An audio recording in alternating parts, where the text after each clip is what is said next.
Hi there, welcome to Startup Business's Guide to how to start a business in New Hampshire with the New Hampshire Secretary of State.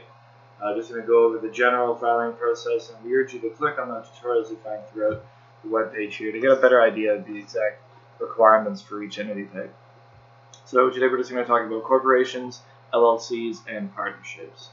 We're also going to go over a few of the functions such as the business entity search, name reservation, things of that nature. That'll get you going here in this state. So yeah, right off the bat, search for a name or business entity search. This can be done or should be done before you file with the Secretary of State, just to make sure that the name that you're planning on using isn't already used by another business entity.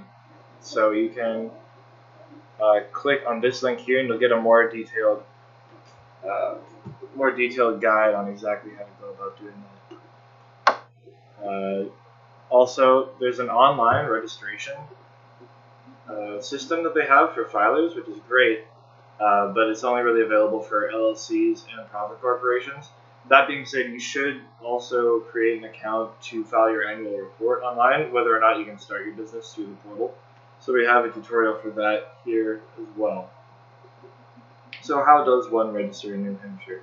It's very straightforward. As I said before, our first step is always a business entity search. And if you wish, a name reservation, which will, of course, reserve your name for a period of 120 days, and that'll cost you $15. So we like to make sure that the name we plan on using is obviously available before we actually get going. After that, we can decide on the entity we want to form. Of course, we're not going to be able to recommend one over the other. That's something you should talk to your attorney about. That being said, we've gone over every type of entity that they have to file, and we have a detailed filing system for each, or filing guide, I should say. So yeah, as I said, click on these and you'll get a more in-depth tutorial.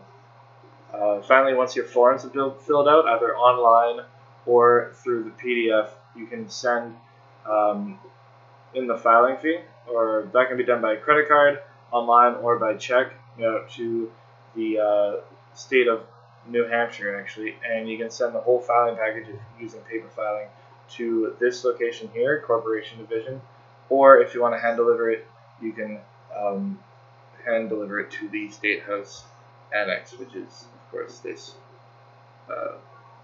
address here. Name reservations, as I said, kind of went over that already. 120 days, $15. You got to do that by PDF. There's no online way of doing that. So a certificate of good standing, we don't have a specific tutorial for this, mainly because there's no online way of filing for one, and there's also no form they have in which to request one. So what you're going to have to do is write a letter to the Secretary of State with just the name of the entity you want to appear on the certificate, the address where the certificate is mailed, your name, and then the phone number, and you should receive one if you pay the filing fee of $5 within 7 to 14 days. You can also pay another $25 and have an expedited fee of an expedited filing, which is, if you're in a hurry, it can be useful.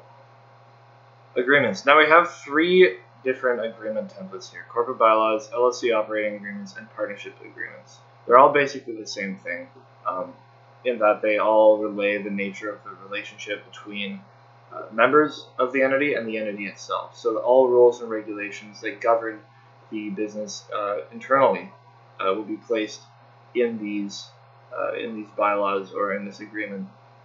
So if you click on each one of these links, you'll get a better description than the one I just gave you, and also a link that you can download our template by Microsoft Word or Adobe PDF. And finally, the employer identification number.